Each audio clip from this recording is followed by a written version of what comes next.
Hello. Today we're going to talk briefly about Down at the Cross, Letter from a Region in My Mind by James Baldwin.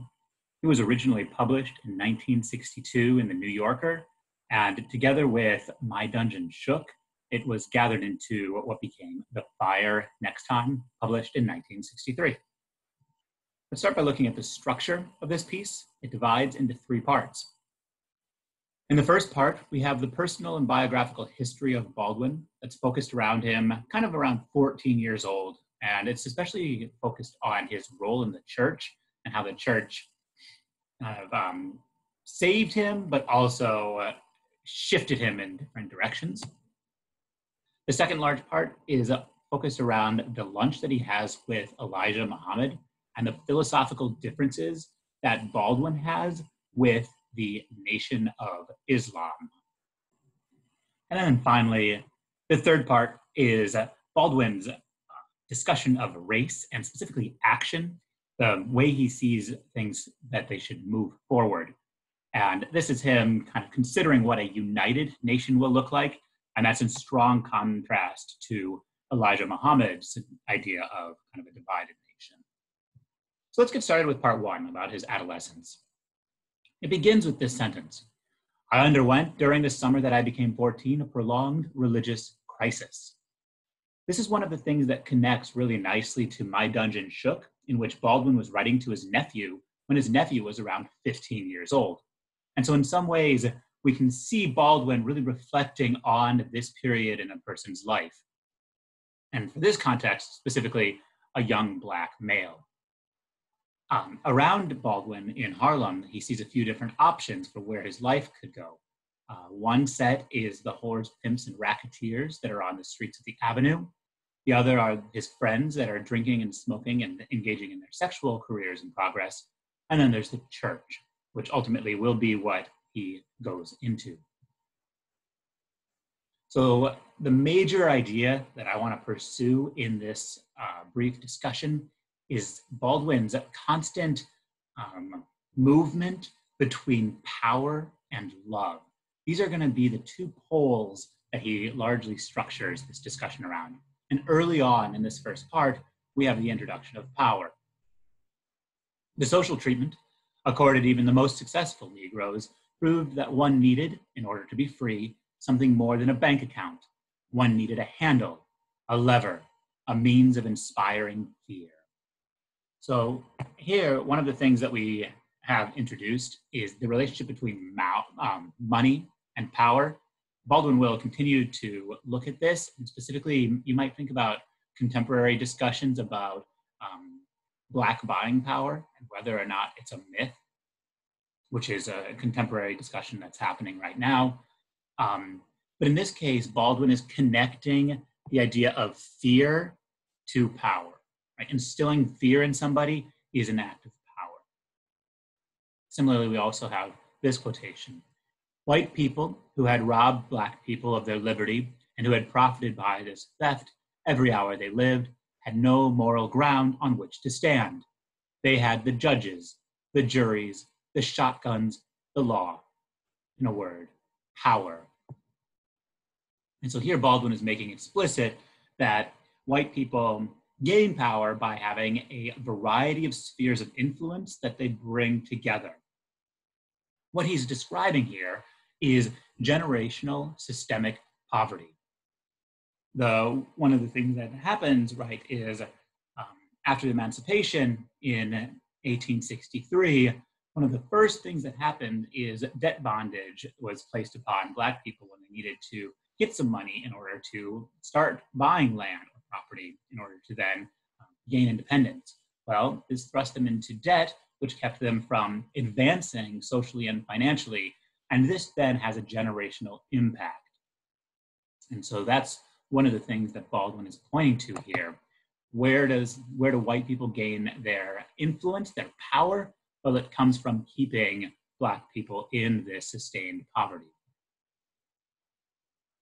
Baldwin then goes on to join the church, at one point of which he has an eschatological vision. Eschatology is the study of the end of the world. So logos, you're used to thinking about like maybe as a word or a message or speech, but it also comes to mean kind of a study of something. And eschatos is a Greek word meaning the limit. And so eschatology is the study of the very edge, the limit of the world, which is the end of the world. And so one day in church, he enters this kind of visionistic stage. One moment I was on my feet, singing and clapping, and at the same moment, working out in my head the plot of a play I was working on then. The next moment, with no transition, no sensation of falling, I was on my back with the lights beating down into my face and all the vertical saints above me. I did not know what I was doing so low or how I had got there, and the anguish that filled me cannot be described. It moved in me like one of those floods that devastate counties, tearing everything down, tearing children from their parents and lovers from each other, and making everything an unrecognizable waste. All I really remember is the pain, the unspeakable pain. It was as though I were yelling up to heaven and heaven would not hear me. And if heaven would not hear me, if love could not descend from heaven to wash me, to make me clean, then utter disaster was my portion. Yes, it does mean something unspeakable, to be born in a white country, an Anglo-Teutonic, anti-sexual country, Black. One of the things that I think we see here is Baldwin really tried to figure out where his unique perspective comes from. And he also, in this point, right, we're connecting this to the epigraph of the entire the bound volume, but also, which is also the sentence that this essay is going to end, which is, of course,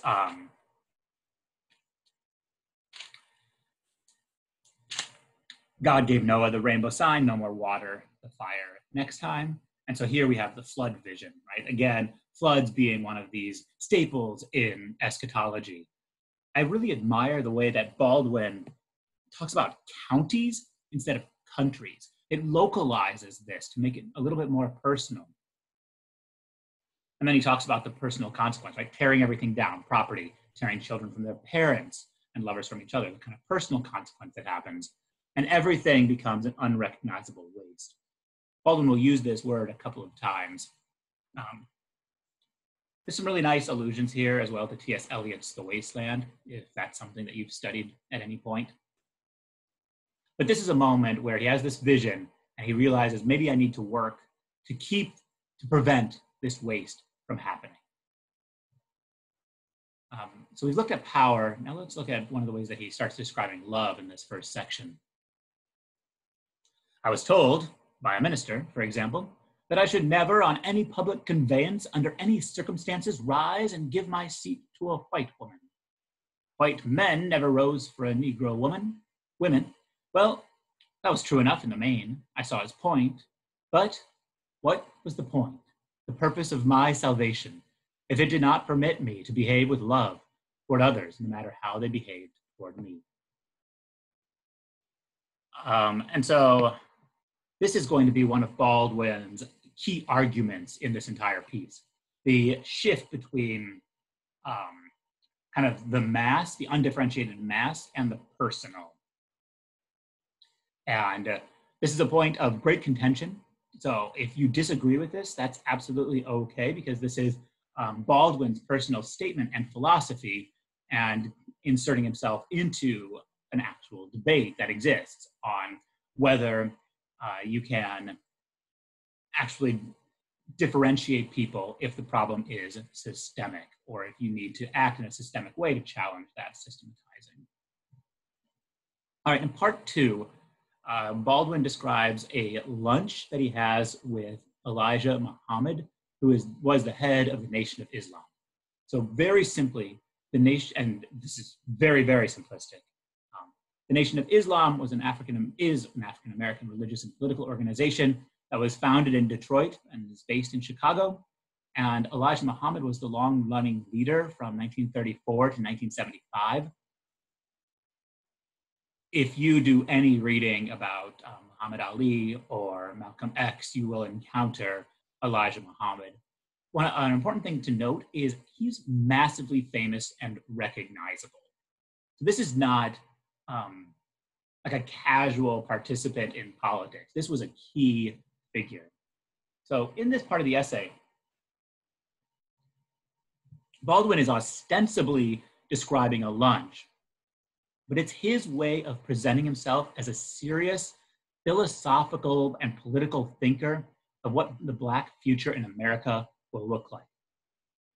It becomes almost a Platonic dialogue in a really interesting way, especially because neither figure actually talks to each other.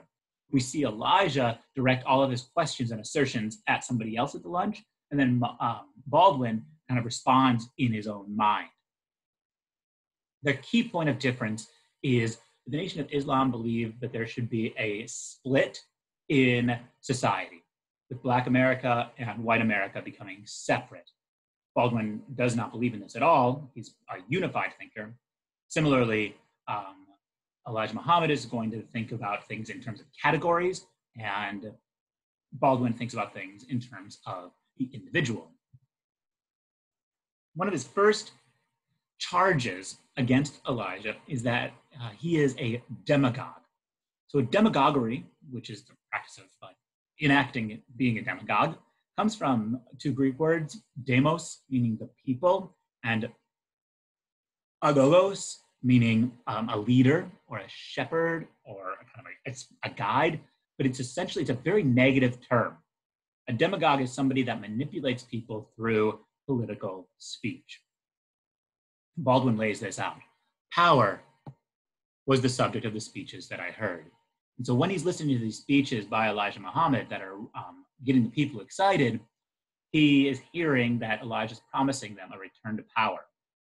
And this is going to be something that Baldwin will take serious issue with. The theology of white man's rule coming to an end, this theology had been designed for the same purpose, namely the sanctification of power. So here again, Baldwin is saying the terms of this debate are not right. You need to be, Baldwin wants to be thinking about this in terms that don't have to do with power, but have to do with love. But that's what he has to combat. And Baldwin is really interested in the fact that this is very popular and people are listening to it because he's been hearing this same kind of speech over and over since he was young. So when he tries to identify why it's working right now and why Muhammad is gaining all of this traction, he locates it in kind of two phenomena. One, World War II and the Holocaust and the fear that what happened to the Jews can happen to Black America. And the second is the threat of nuclear war and humanity having come to the stage at which they could drive each other into extinction. So Baldwin's response as he's about to go on to go to this lunch, he says, I was frightened because I had in effect been summoned into a royal presence. I was frightened for another reason too. I knew the tension in me between love and power, between pain and rage, and the grinding way I remained extended between those two poles, perpetually attempting to choose the better rather than the worse. And so this is Baldwin's most explicit statement of power and love are mutually incompatible. They can't actually come together. And so he's wrestling with that relationship. And he's worried that he'll be seduced into the pursuit of power when he goes to this lunch. And so now we're going to get to some of the ideas that they have. So sitting down to lunch, Muhammad's at one side, he's sitting to the left of him.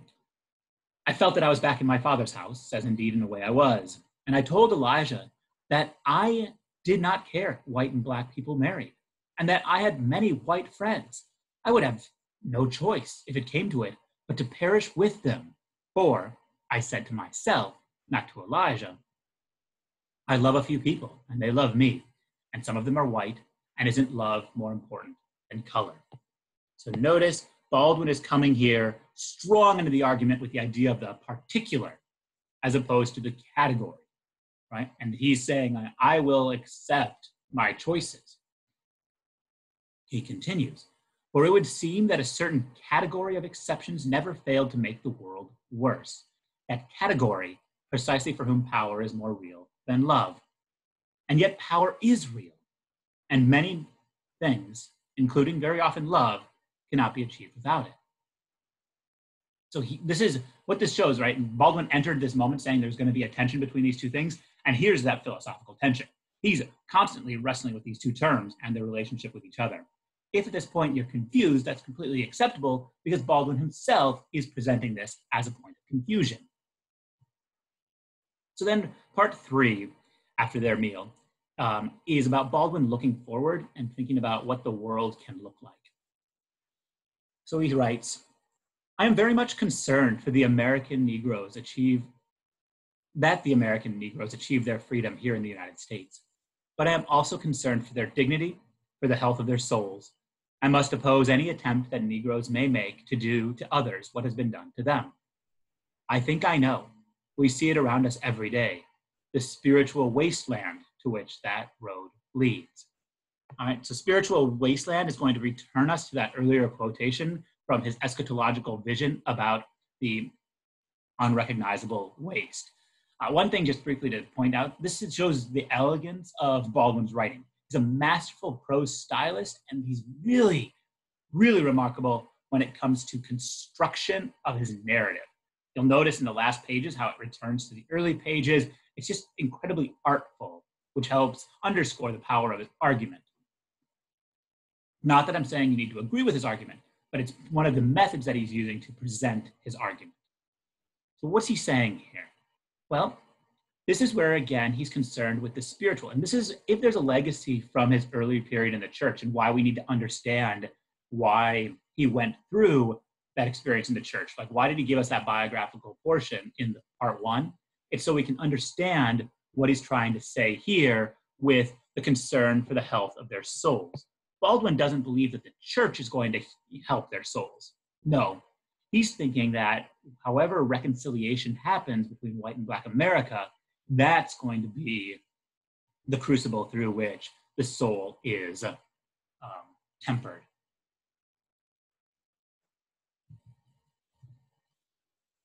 Striking paragraph, just sentence that I like to point out because it's very productive to think with, is Baldwin's identification of the American nightmare. We are controlled here by our confusion far more than we know, and the American dream has therefore become something much more closely resembling a nightmare on the private, domestic, and international levels. He then goes on to lay these things out, but I just want to point out that Baldwin is doing a really elegant thing here by saying the confusion that we're surrounded with is deliberate. Again, this is Baldwin pointing to systematic racism that's at the root of all of these things, right? One of the reasons why Baldwin thinks that the people, that Black people in America can be led by demagogues is because they're in this state of confusion, and a demagogue makes every argument seem very clear without working through it. Baldwin, as a proclaimed writer and intellectual, is trying to work through these ideas. So something that is really difficult to wrestle with is Baldwin's optimism that he presents in this third section. A word that he uses twice in only a couple of paragraphs is conundrum, and that works really well to kind of think about Baldwin's own ideas of if he's optimistic or not. Because he can move from one sentence, I think that people can be better than that, and I know that people can be better than they are, to, behind what we think of as the Russian menace lies what we do not wish to face, and what white Americans do not face when they regard a Negro.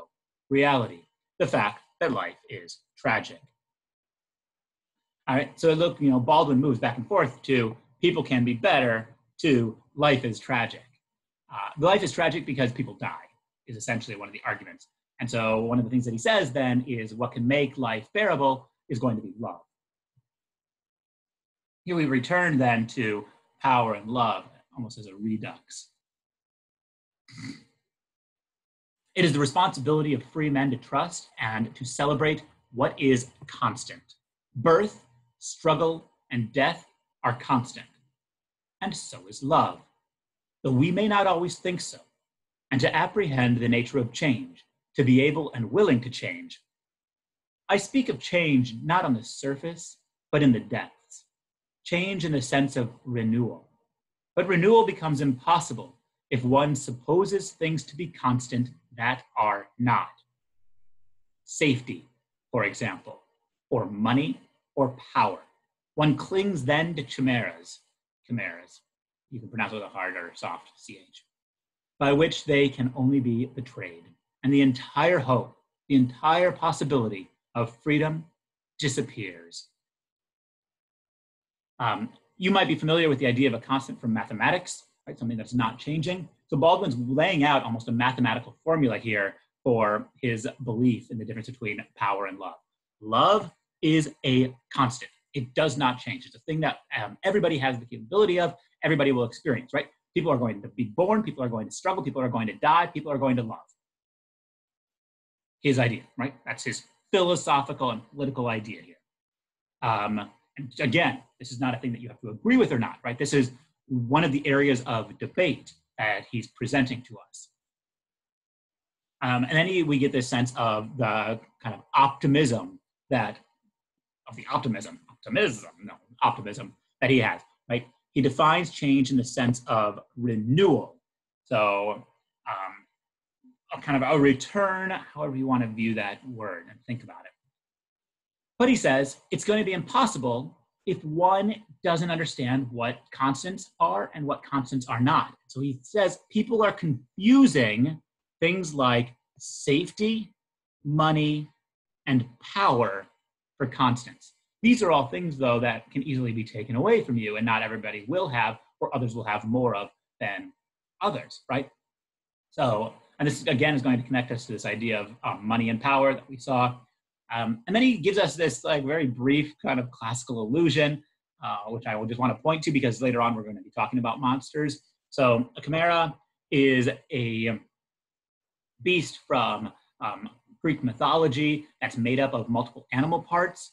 Typically, you might hear that it's a lion body, a goat head, and a snake tail, but it's actually much more varied than that. Never think that monsters need to like look one way because you somehow gain that. No, like these are creatures that are constantly flexible. And so here Baldwin has set up a heroic, almost a mythological battle with trying to stick to the constants and not be seduced by the inconstants, safety, money, power. He then is going to make his sharp shift into the conclusion of what America will look like in the future if you accept love. Love takes off the masks that we fear we cannot live without and know we cannot live within. I use the word love here, not merely in the personal sense, but as a state of being or a state of grace, not in the infantile American sense of being made happy, but in the tough and universal sense of quest and daring and growth. So here again, he's defining the idea of pursuing love in these kind of heroic terms that we had previously from the idea of the chimera. This is also him really emphasizing like a philosophy of grace, or almost a theology, his own theology of grace, right? So if Muhammad is setting up this theology of like Black supremacy, Baldwin is responding with his own kind of grace theology of love.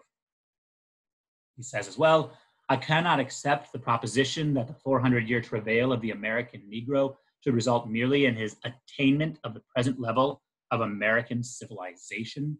Baldwin is deeply contemptuous of the current state of affairs, and he says he's really arguing that there shouldn't be a pursuit toward integration, but toward betterment for both white and Black Americans. And then lastly, in short, we, the Black and the white, deeply need each other if we are really to become a nation, if we are really, that is, to achieve our identity, our maturity as men and women. To create one nation has proved to be a hideously difficult task. There is certainly no need now to create two, one Black and one white. And so here he is laying out his very strict philosophical difference with the Nation of Islam and with white supremacy. But notice as well this idea of one nation, right? He's working with some fundamental phrases of United States kind of political slogans. One of my favorite parts of this essay is just the way he writes this following sentence. It demands great force and great cunning continually to assault the mighty and indifferent fortress of white supremacy, as Negroes in this country have done for so long. It demands great spiritual resilience not to hate the hater whose foot is on your neck, and an even greater miracle of perception and charity not to teach your child to hate. This is a really succinct articulation of Baldwin's idea. What they need to do is not overcome or combat continually, but to redirect energy, right? This is really kind of New Testament levels of forgive the person that harms you, turning the other cheek, right? Spiritual resilience that he's claiming. But it's not spiritual resilience actually that you'll get from God, right? He's rejected that.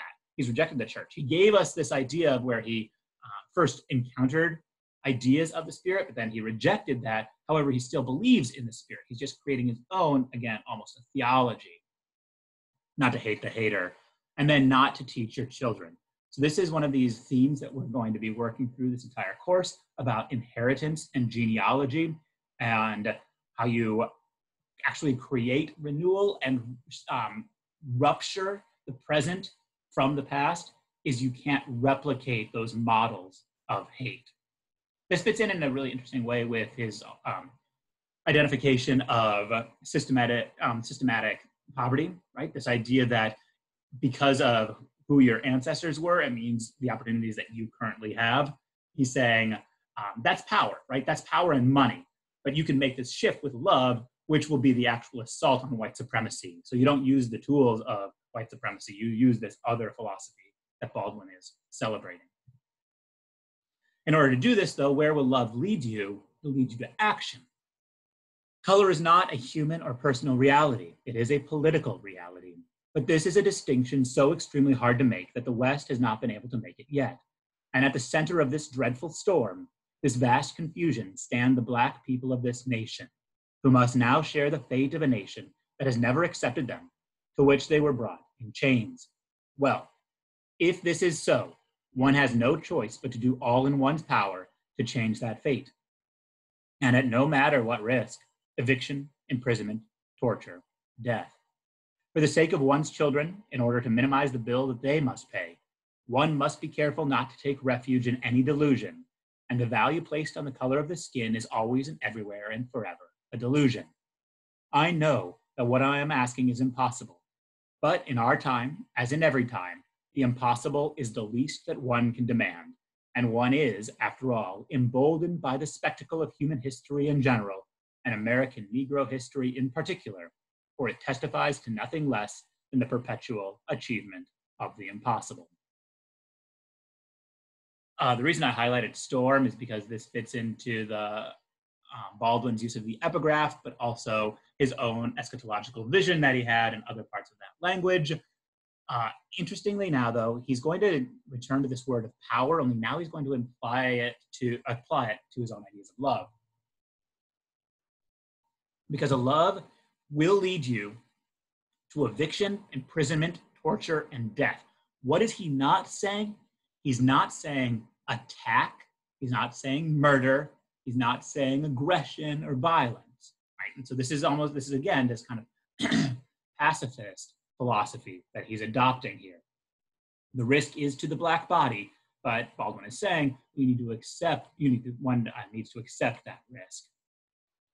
Here we have that theme of inheritance, right? You're doing this for the sake of your children. And then Baldwin gives us this economic metaphor with the bill of payment, returning us to this generational sense of poverty. And then one of his most controversial ideas, right? It's not color that matters. Again, this is a text that has an argument to it, which means you can argue against it or for it. Right? This is a point that it's okay to engage with the text and its ideas. Understand where they come from, certainly, but don't feel that you need to agree or disagree with them, right? Like you are thinking humans. So, enjoy your reading.